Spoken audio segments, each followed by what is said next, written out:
दोस्तों, आज अपने देश का किसान बहुत ज्यादा पीड़ा में है। आज हमारे देश का किसान बहुत ज्यादा दुखी है। 3 महीने से ज्यादा हो गए, 95 दिन हो गए। 95 दिनों से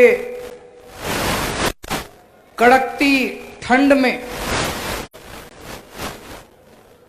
पिछले 95 दिनों से दिल्ली के बॉर्डर के ऊपर हमारे किसान भाई अपने परिवार, अपने बच्चों, छोटे छोटे बच्चों के साथ धरने पे बैठा हुआ है।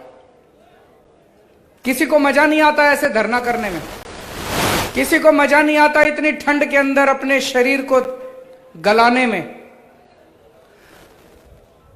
250 से ज्यादा किसान भाइयों की शहादत हो चुकी है। छोटी बात नहीं है, 250 लोग शहीद हो चुके हैं पिछले 3 महीने के अंदर। लेकिन सरकार की जूं नहीं रेंग रही। दोस्तों, पिछले 70 साल में इस देश के किसान ने केवल और केवल धोखा देखा है। सबने धोखा दिया अपने किसान, सारी पार्टियों ने, सारी सरकारों ने। 70 साल में कई सरकारें आई।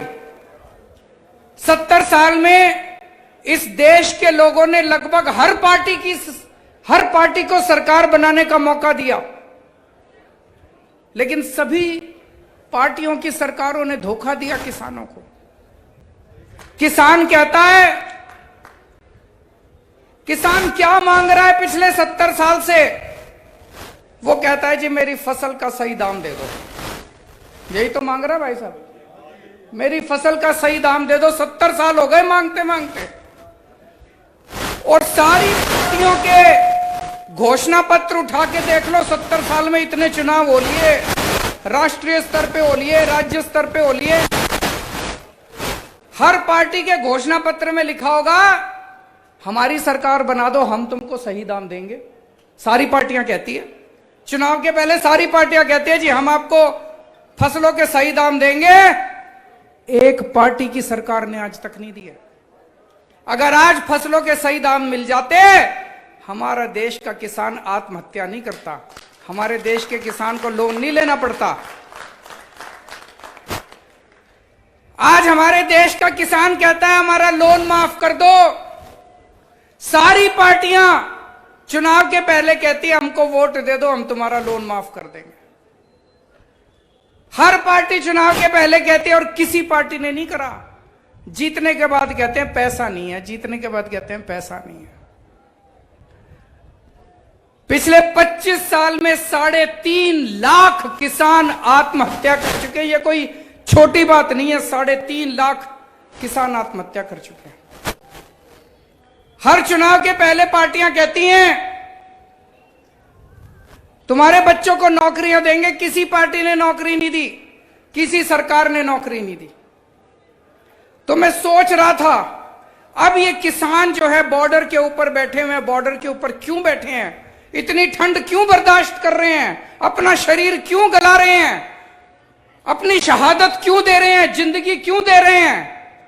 क्योंकि अब जिंदगी और मौत की लड़ाई आ गई है। ये जो 3 कानून केंद्र सरकार ने बनाए हैं, ये किसानों के डेथ वारंट हैं, ये मौत के वारंट हैं। तो दोस्तों, आज मैं एक ही चीज कहना चाहता हूं, आपका आंदोलन बहुत पवित्र आंदोलन है, और ये केवल किसानों का आंदोलन नहीं है, ये इस देश के एक एक देशभक्त का आंदोलन है।